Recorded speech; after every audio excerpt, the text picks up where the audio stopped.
He had one hand deep in the drawer when I walked in.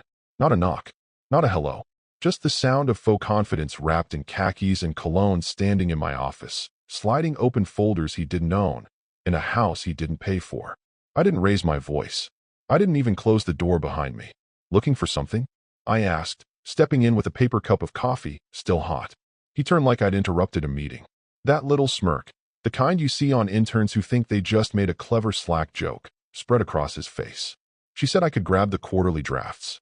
Said they were in the desk. Just trying to help her stay ahead. Of course, I replied, nodding. She did mention that. Said you'd probably drop by. I stepped aside and gestured lazily toward the chair behind my desk. He's been waiting for you. The words landed oddly, like I'd said something in the wrong order. The man froze, not just confused, spooked, and then the chair turned. I've never seen someone lose color so fast. The man sitting in my chair didn't say anything. He didn't need to. His presence alone was enough. He was older, dressed clean but not flashy. A gold watch, plain shirt, the kind of man you forget you met, until you remember he signs off on people's careers. For a split second, I saw the younger man run through the mental calculus. Who was this guy? How much trouble was he in? And what had he just touched that he shouldn't have? Sir, the intruder croaked. Then his phone slipped from his hand and hit the hardwood with a thud. It didn't even bounce. A part of me wanted to laugh, but I didn't. I wanted him to stew in it. Here's the thing. You think you're the main character in your little work affair drama.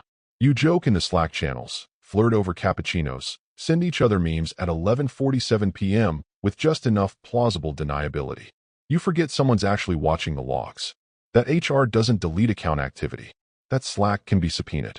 And most of all, you forget that behind every haha you are wife is hilarious grinning face with sweat lies a man who's quietly documenting everything. You're probably one of them. 90% of you reading this think you're too clever to get caught. Most of you don't even hit that subscribe button. Just listen, scroll, move on. But maybe hit that follow now. It lets the team know you're watching. And trust me, what's coming next? You'll want to see how deep this thing really goes. Anyway, back to our uninvited guest. He tried to speak again, but the older man raised a single finger, almost politely, and that shut him up. He leaned back in the chair like he owned it. In a way, he had. Once. You accessed internal material outside the ecosystem, he said quietly. Not accusatory, just factual. And then you entered private property to collect it. Under instructions, the younger man's eyes flicked to me, then to the printer on the corner shelf, then back to the drawer, still half open. I didn't know. You didn't ask, I cut in. Because if you had, you'd know that those files weren't what she told you they were. He blinked fast, like he was trying to wake up. I turned and locked the door behind me. Now he was really paying attention. You know what's interesting? I said, walking slowly toward the bookshelf. You come into a man's home office. Not his cubicle, not his Slack channel. His home. Under the assumption that the woman who sleeps next to him gave you permission. And you don't even stop to think, why now? Why these files? Why on paper? The older man was watching him like a hawk studying a mouse that thinks it still has somewhere to run. Please, the intruder said. I didn't take anything. I didn't copy. You didn't need to, I said. She did that weeks ago. From our network. From our Wi-Fi. Do you want the MAC address logs? He shook his head. It was starting to settle in now. Not just fear, realization. He'd walked into something bigger than a jealous husband and a flirty spreadsheet analyst. He'd walked into a play, a stage, and he wasn't even a co-star. He was a prop, one I'd been waiting to use. And the man behind the desk? Well, let's just say his signature still lived in the server admin logs. And after today, so would this idiot's. 7:34 p.m. Her text popped up like a bad punchline. Dinner with the girl's wine glass, don't wait up kiss mark. No names. No location. No love you. Just emojis and vagueness, like she was already half a bottle deep into her alibi. I didn't reply immediately, just stared at the screen, watching the 3 dots appear, then vanish. Like she couldn't decide if a kiss emoji was too much. A minute later, I sent back. Already home. We had company. Nothing. Radio silence. The kind of silence that clings. The kind that vibrates under your ribs because it isn't just about what wasn't said, it's about what she suddenly couldn't. She didn't come home until 11:13 p.m. I was in the living room, reclined with a book I wasn't reading, glass of scotch I hadn't touched. Lights low, fireplace on, flickering against the hardwood. The key hit the lock with hesitation. She stepped in wearing a dress I hadn't seen before. The kind people wear when they want to be noticed and later pretend it was just something casual. Oh, she said, setting her purse down. You're home early? Pretending surprise is a tricky game. If you overplay it, you look guilty. If you underplay it, you look rehearsed. She landed somewhere in between, her voice slightly too high, like she didn't trust it not to crack. I marked a page in the book I wasn't reading and looked up. Yeah, I said, smiling faintly. Just in time. Your friend stopped by. Pause. A beat too long. Friend. I gestured toward the office with the glass in my hand. Mid-30s, nice shoes, terrible liar. Said you sent him for the quarterly drafts. She laughed badly. That short, forced kind people use when they're waiting to hear if the joke landed. Oh my God, Mark. He was just being helpful. I said, nodding. He forgot his phone. He'll probably need it Monday. At corporate. The moment froze. Her face didn't fall all at once. It twitched, like a string being pulled somewhere behind her cheek. That was the tell. Not panic. Not fear. Recognition. She knew exactly who had been in that chair. The color drained slowly. She tried to cover. You didn't tell him anything, right? Nothing he didn't already know, I said, sipping the scotch. It burned, finally. I mean, it's all just been a misunderstanding, she offered. I think he was looking for a different file, maybe something we discussed at the office. You sent him into my home. I cut in. Still calm. No raised voice. Just fact. He had his hand in my drawer. Not a shared workspace. Not a company-issued laptop. My personal desk. The one you said you never go near. She folded her arms, then unfolded them. 100 defense strategies trying to bloom in her head all at once. Why are you making this a thing? She finally said. He's just a coworker. You're being paranoid again. This is like last time when you thought I was hiding something and it turned out to be nothing. I stood. Not quickly. Not threatening. Just enough for the energy to shift. I think, I said slowly, you know exactly what this is. And I think you're hoping I haven't figured out how long it's been going on. She opened her mouth. Closed it. Tried a different tactic. Look, she said, switching tones. Maybe I should have mentioned it. I just didn't think it mattered. We've been in a weird place lately. And sometimes it's easier to talk to someone who gets the stress I'm under. Someone who actually listens to me without judgment. There it was. The gaslight. I nodded thoughtfully. Of course. The guy you text more than your sister. The one who reacts to all your stories with fire emojis and ugh you are so bad face-blowingist. The one you tell everything to. Except when he's caught committing felony-level corporate breach in my office. That one. She looked down at her purse like it could teleport her out of the room. I let the silence stretch, like a rope. You know what the worst part is? I said finally. He didn't even hesitate. Walked in like he owned the place. Like you'd promised him something. Access. Or trust. Or maybe both. Her lip twitched. A flicker of guilt. Real this time. I didn't know he'd actually go, she muttered. It was supposed to be a joke. I took another sip of scotch. Then maybe next time, you should pick smarter pawns. And then I turned the page of the book again. Still not reading. But she didn't need words anymore. The trap wasn't about catching them. It was about watching what they'd do once they realized they were already inside it. It started with a knock, not at my door, but on the edge of my memory. A headline. A press release. One of those beige, corporate statements that say nothing and everything all at once. Interim CEO appointed at Dunlin Pharma after sudden departure. Dunlin. Her company. Well, ours, technically. I helped build it a decade ago before cashing out, before the IPO, before it bloated into what it is now. A lumbering hydra of departments, politics, and people who think Slack's sarcasm counts as wit. I was long gone when they hired her. She never saw me as anything more than a systems engineer who used to do something with startups. Which made this particular meeting delicate. 2 weeks ago, I booked lunch at a quiet restaurant in the industrial district. Not the kind with power ties and forced laughter. This one had greasy booths, chipped mugs, and the best damn turkey melt within city limits. No one notices two men talking here. He arrived exactly on time. Same as always. James Richter. He wasn't flashy, never had been.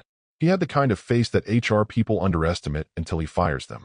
We worked together back when it was still just 5 of us fighting for beta testers. Now he wore the suit, carried the weight, the title, interim CEO, but make no mistake, James wasn't babysitting a company. He was quietly cleaning it. We didn't hug, just nodded and sat. He didn't ask how I'd been. Just, so what are we looking at? I slid a plain manila folder across the table. Inside were access logs, timestamps, VPN tunnels routed through our home IP address. Not hers, ours. James scanned the sheets, unbothered. His eyes narrowed at the last page, a draft watermark, visible only under blue light. A trick I designed years ago. Still in use. Still catching the sloppy ones. This was accessed from your house? He asked. 3 separate times. Late at night. Once while I was asleep. He flipped back to the front. Who had the credentials? She did. Through her team's shared sandbox. Said she was proofreading the quarterly. I believed her. Then I checked the history. And the guy? I raised an eyebrow. You've seen the HR logs? He smirked.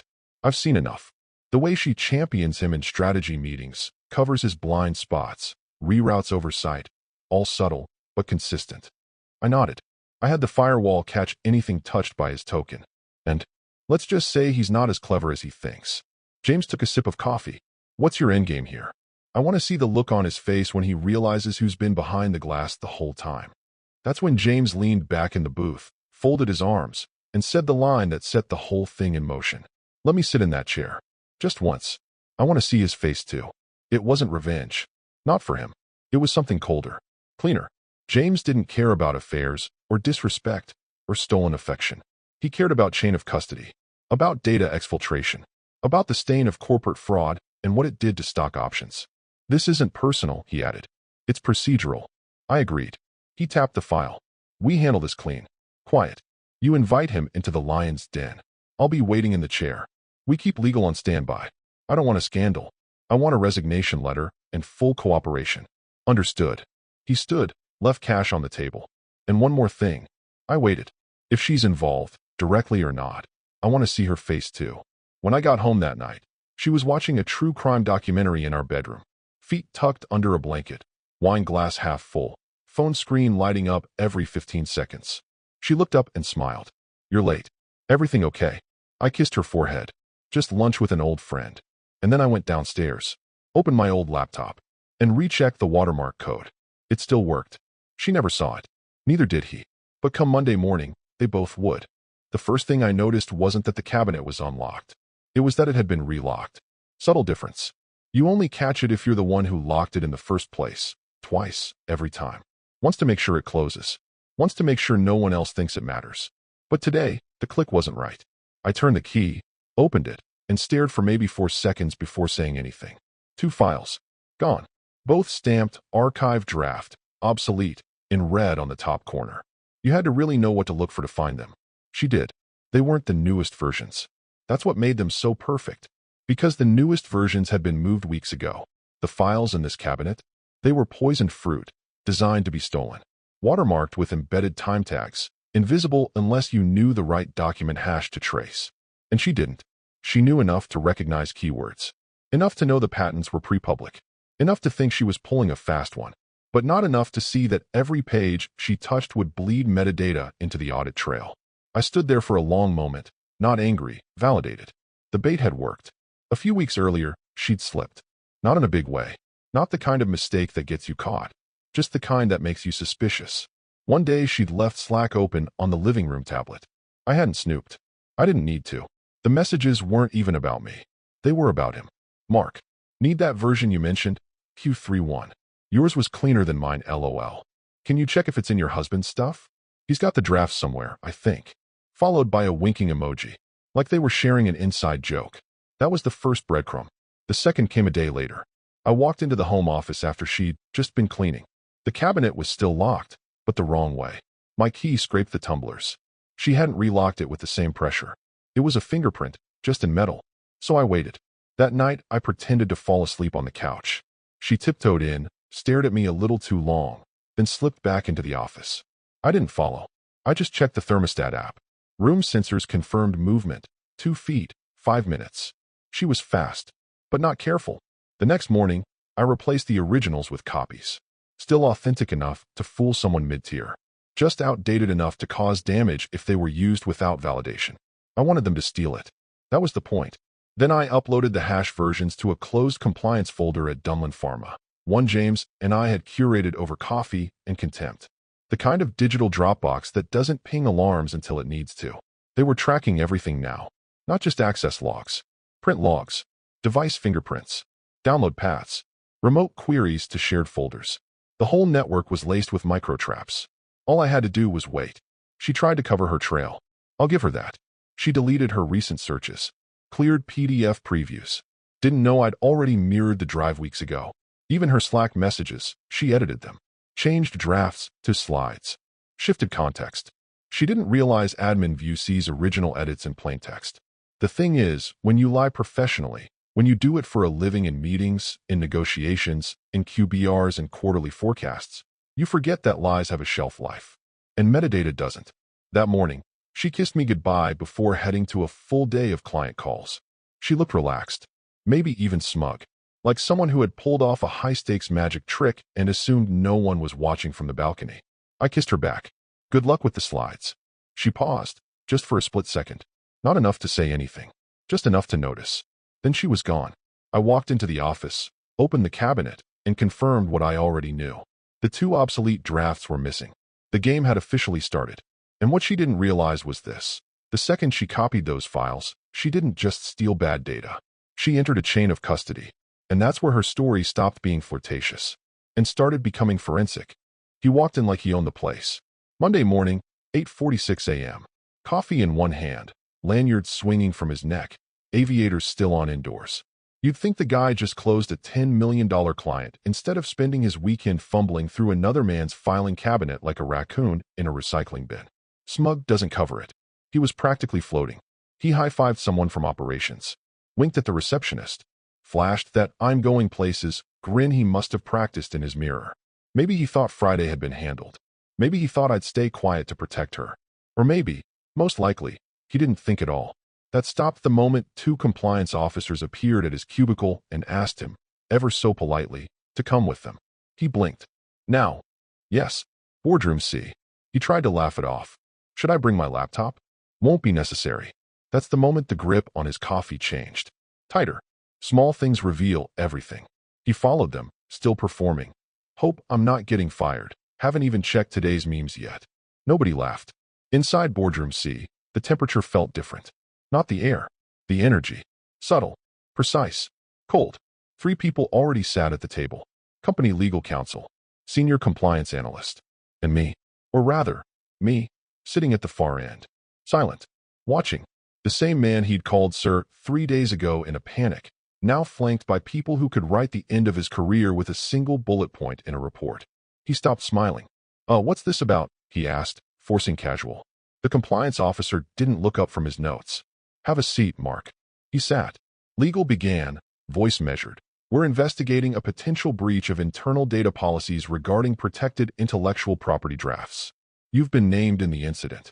He gave the expected scoff. That's ridiculous. I haven't taken anything. No one argued. No one accused. Instead, a thin folder was placed in front of him. He opened it. Top page. An audit trail from his company-issued laptop. Drive access logs. File download timestamps. IP match. Next page. Internal Slack messages. Not just his. Hers. Third page. A still image from a security camera. My hallway. Friday. Him. Frozen mid-turn. Hand in my drawer. His voice caught. That wasn't what it looks like, he said. I wasn't stealing anything. She asked me to. Who is she? Compliance asked. He hesitated. Legal leaned forward. Mark, we're not here to speculate. We're here to assess liability. There are multiple indicators of unauthorized file access, off-network retrievals, confidential draft material downloaded to a device registered in your name. And now we have physical presence on private property, where those same files were stored. He glanced at me. I didn't speak, didn't blink, just kept my gaze on him like a pinned bug under glass. He looked smaller now, not physically, but stripped. The performance armor was crumbling. It wasn't my idea, he said, voice low. I didn't even know they were sensitive. She just said to grab them so we could clean up the deck before next week's review. I thought it was fine. She's a director. She's also not your attorney, legal replied, coolly. And directors don't have authority to override compliance protocols, especially not on IP flagged as restricted by the parent company. The folder was closed. Silence again. He reached for his coffee. His hand was shaking. He missed the handle and nearly knocked it over. You know, compliance said, flipping a pen between his fingers. It's ironic. Mark looked up. We ran all this down because of a watermark. A digital fingerprint embedded into those drafts you copied. It's almost poetic. Our system flagged it because of how obsolete the version was. The newer ones wouldn't have pinged. Mark swallowed hard. That was the real sting. The only reason he was in that room was because he and she had been greedy. Too eager. too sure no one was watching. I finally spoke. You made one mistake, I said evenly. You thought this was about two people sneaking around behind someone's back. He looked at me like a child caught in the act. But it never was, I continued. This wasn't about jealousy or marriage. This was about access. You crossed a professional line, and now you're in a professional cage. He opened his mouth to argue, then stopped. There was nothing left to say, because the worst part wasn't that he was being reprimanded. It was that the people across from him weren't angry. They were disappointed, because pawns like him should have known better. She was laughing when the call came through. Some upscale fusion spot, white linen napkins, impossible parking, overpriced kale salad. Her co-workers were mid-lunch banter, the kind of forced, chirpy catch-up conversations that never quite make it into actual friendship. She was holding court, as usual. Smile perfect, nails flawless, phone screen face down on the table like she was too present, too in the moment, to care.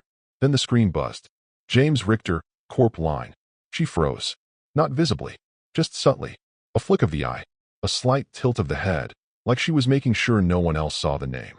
She excused herself with a laugh, something about bathroom lines or an urgent message from her dog sitter. Slid away from the table, heels clicking. She took the call near the bathroom hallway, back turned to the bar. Hi, James, she said, a little too bright. What's up? His voice was cold. Not harsh. Not angry. Just surgical. We're placing you on temporary leave. A pause. Wind knocked out of a smile. Excuse me.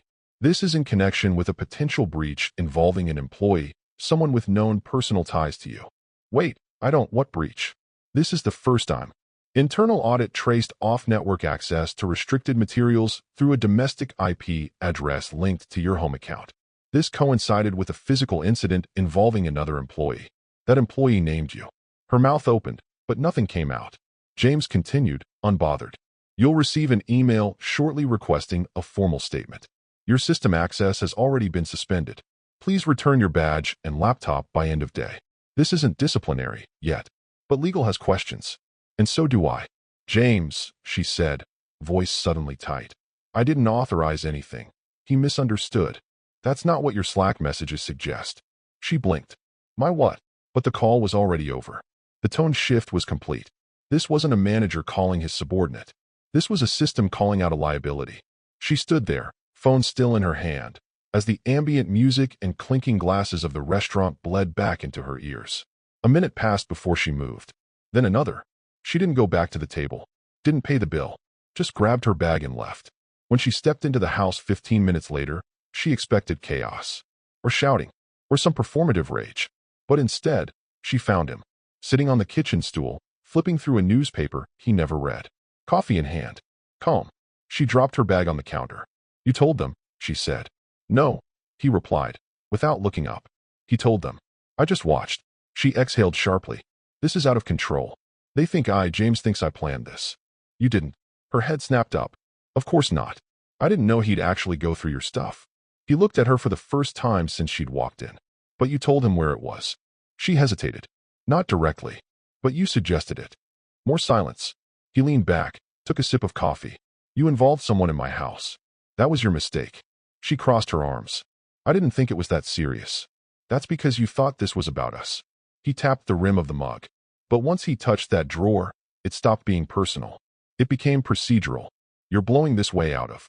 He stood up, slowly, like a tide rolling in. No, he said. You were just pretending it wasn't already drowning you. Her mouth opened again, some rehearsed speech about pressure, stress, how hard it is to balance work and expectations, and how she just needed to vent to someone who listened. But he raised a finger, not to silence her, but to pause her mid-performance. This isn't about your guilt, he said quietly. This is about your pattern. What pattern? You always think you're the smartest person in the room. But here's the problem. He took a step closer. You forgot whose room it was. She flinched. Check your email, he added, grabbing his coat. Legal's already waiting. Where are you going? He looked at her for one long moment. Not angry, not triumphant, just disappointed. To finally finish something I should have ended 6 months ago. And then he left. Left her standing in a house where she'd lost the plot. Not to infidelity, not even to ambition, but to arrogance. The worst kind. The kind that thinks no one's watching, until the phone rings and you realize someone was. She waited until after sunset. No makeup now. No jewelry. hair pulled back like she was trying to look smaller, softer. The kind of woman who just made a mistake, not the one who orchestrated a quiet theft via her lover in her husband's office. He was at the kitchen table again. Same place as before, laptop open this time. A slow instrumental track hummed low from the speaker on the counter, something she used to play during dinner, back when they still cooked together. I didn't mean for it to get this far, she said, standing in the doorway like a student outside the principal's office. He didn't look up. Define this. She walked in slowly, fingers twitching like she wanted to reach out, but wasn't sure if she had the right anymore. You've made your point. Okay. He was stupid, I was stupid. But I didn't steal anything. I didn't even open the files. It was just a bad decision. Bad decisions are what burn toast, he said, still typing. This was coordinated. Calculated. You just didn't think anyone was calculating back. She sat across from him, trying to find the version of him that used to hold her hand when she was anxious. The version who used to bring her soup when her stomach hurt and leave notes in her lunch. But that version had been replaced, quietly, like a software update you don't notice until everything starts working differently. I didn't think I was crossing any legal line, she tried. It's our house. Your work stuff's everywhere. Half the files are in the living room, for God's sake. Those aren't the ones that tripped the claws. She paused. What claws? Now he looked at her. He reached into the folder beside him and slid out a document. Placed it carefully between them, rotated toward her. It wasn't long. Just a page and a half. Titled in bold, black font. Contingency Clause, Section 14B. Intellectual Property and Marital Trust Breach. Dated 6 months ago. She stared at it, then at him. What is this? He folded his hands. You remember the prenup update we did last fall? After the equity liquidation. You said it was about the tax revisions. It was. Partly.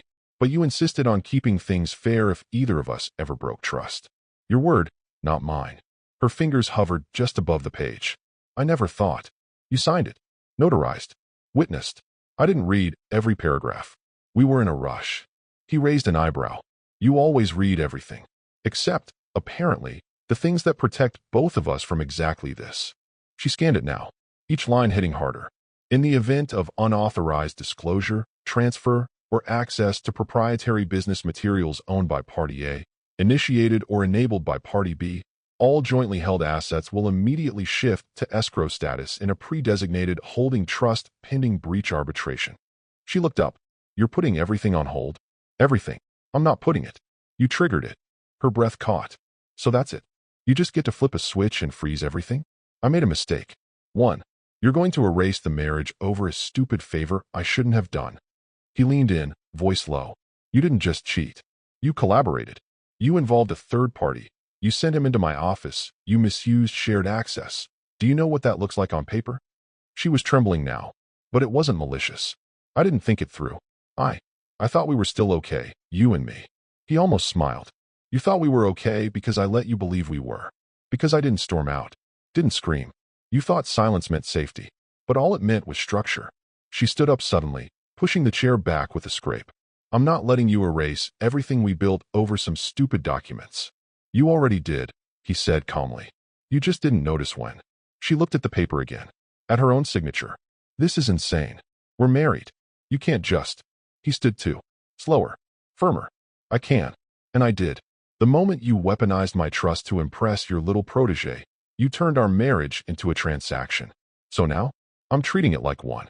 She started to cry. It wasn't performative.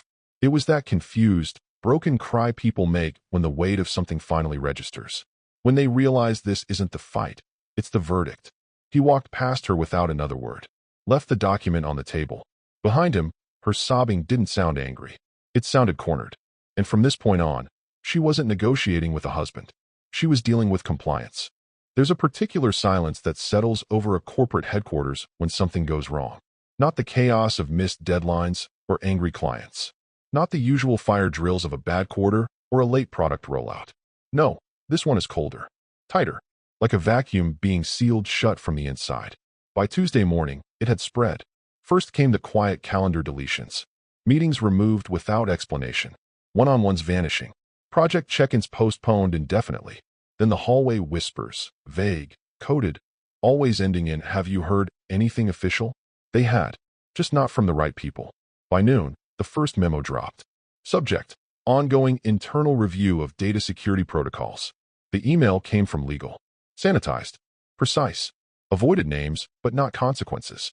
In light of recent irregularities identified in our document management and IP access logs, we've initiated a comprehensive compliance review.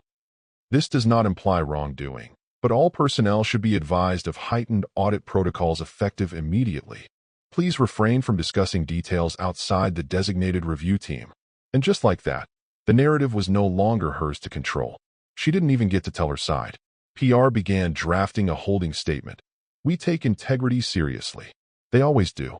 It's the corporate version of thoughts and prayers.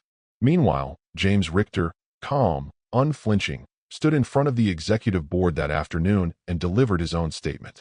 Preliminary findings suggest a possible breach of protected intellectual property, initiated via unauthorized access on a non-secure domestic network. While we continue to verify the full scope, we have accepted the resignation of one employee involved and placed another on unpaid administrative leave. No names, but everyone knew, because you don't need names when the implication is surgical. By that evening, Mark, the work husband, had removed his name from Slack, archived all public posts, and quietly deactivated his LinkedIn. No announcement, no farewell email, just gone. And her name hadn't been mentioned once. Not in the memo, not in the meeting, not in the break room where people looked at their phones instead of at each other. But her badge no longer worked on the executive floor. Her laptop had been remotely wiped and boxed by IT before she could ask for an extension. And when she logged into her email from her phone, just to try and stay ahead of the narrative, she found a single alert waiting. Your credentials have been flagged in a routine audit. Please schedule a formal statement appointment with Internal Affairs within 72 hours. No greeting, no explanation, just compliance. And a timestamp. That was the worst part. It wasn't personal anymore. This wasn't about a husband she lied to, or a lover she sent where he didn't belong. It was about systems, logs, timelines. It was about the fact that her betrayal had officially become a case number. She texted him that night. We need to talk. Please. Just us. No reply. She called twice. Both rang. Neither answered. Across town, he sat in a quiet bar with James, sipping bourbon and watching a headline flash across the ticker on the mounted TV above the bottles. Dunlin Pharma confirms internal security review amidst alleged leak. James chuckled without humor. Well, he said, that should wipe her professional presence clean for a while. She did it to herself, the man replied, finishing his drink. Still, James mused, she had potential. Shame she used it to impress a guy who thought Control+C was a strategy. They didn't toast. Just let the moment pass, wordless. Back at the house, she sat in the dark, surrounded by stillness that no longer felt like home. She had crossed a line that couldn't be unmapped. Because in the end, it wasn't about how much she knew. It was about how traceable it all was. And now, the system was tracing her. She showed up to mediation in a blazer 2 sizes too stiff and a smile 2 seconds from cracking. It was held in a private conference suite at a mid-tier legal firm downtown, neutral ground, by design. No courtroom, no press, just a round table, a pitcher of filtered water, and 3 people who knew too much to say anything out loud. She brought her lawyer, a sharp, overconfident woman from a boutique firm who still believed this was salvageable.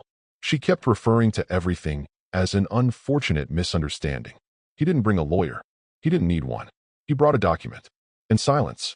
Look, she began, eyes flicking between him and the folder on the table. I know things escalated, and I'm not proud of how I handled it. But I think it's best for both of us if we avoid court. No filings. No public blowback. Just walk away clean. She leaned in, like she was offering a gift. No damage to your reputation. No damage to mine.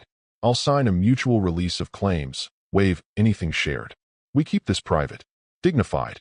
Her lawyer nodded firmly. We're prepared to sign and seal today. Confidentiality clauses, mutual non-disparagement, NDAs. We want this closed. He sat back in his chair. Didn't touch the water. Didn't blink. Then he opened his folder. Inside, 1 page. Not multiple offers. Not a checklist of demands.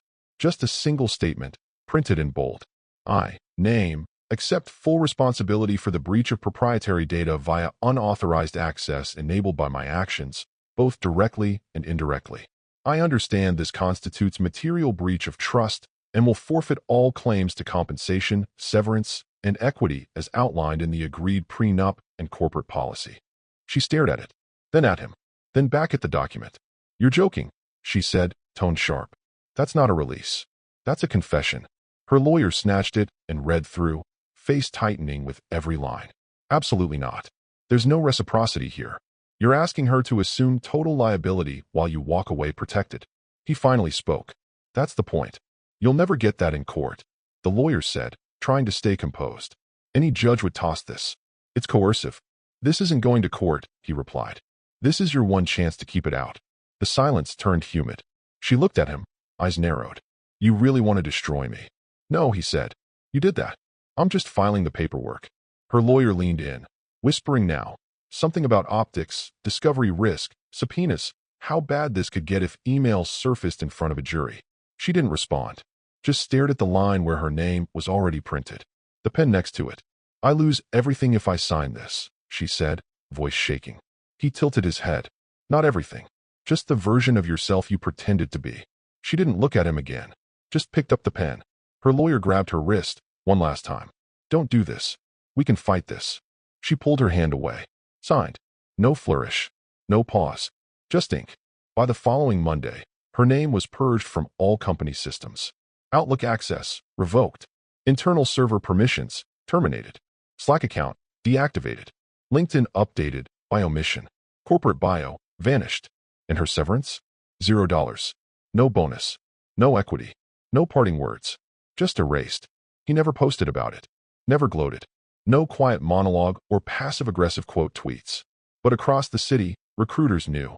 The hiring boards knew. And slowly, so did everyone else. She wasn't fired. She was voided. Not by vengeance. By protocol. And the paper she signed? Filed, notarized, and sent to legal with a single subject line. Closure. 3 months. That's how long it took for the world to stop saying her name like it mattered.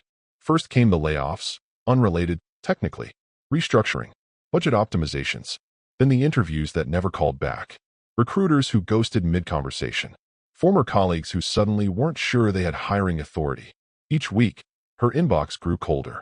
Each connection she reached out to seemed slightly more hesitant, more formal, like her name had been quietly downgraded to a liability.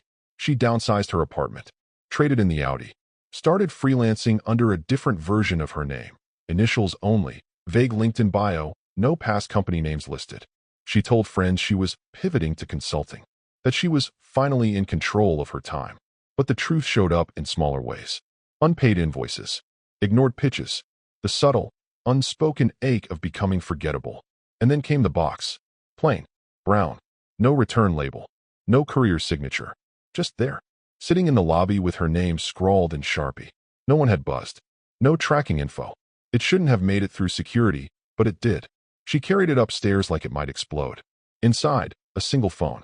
Black case. Worn edges. Familiar wallpaper. One she remembered watching him set, smugly, over lunch once. A photo she didn't realize she was in. It was Mark's phone. The work husband. Her bright idea. Dead screen. No charger. Just the device itself, and a single piece of paper taped to the front. 5 words. Never send pawns into offices. That was it. No signature. No threats. Just that. She didn't cry. She didn't scream. She sat down on the floor of her tiny apartment, back against the cheap IKEA cabinet, and read the line again. Never send pawns into offices. Because that's all he ever was. Not a partner. Not a co-conspirator. Just a tool. A disposable one. She hadn't loved him. She'd used him. Fed him attention. Gave him assignments. Whispered praise just enough to keep him predictable. And now? He was off-grid. No social media. No trace. Someone, him, had taken the final step. Not revenge. Not drama. Erasure. The last email she'd sent him, weeks ago, still showed undelivered. And her? She opened her laptop. Looked at the last freelance pitch she'd submitted. Still marked unread. She closed the lid. Stared at the box again. The silence wasn't just personal now. It was professional. Permanent. Because this wasn't a lesson. It was a log entry. And in a system built by men like the one she'd once tried to deceive, her name had become exactly what it sounded like. Redacted.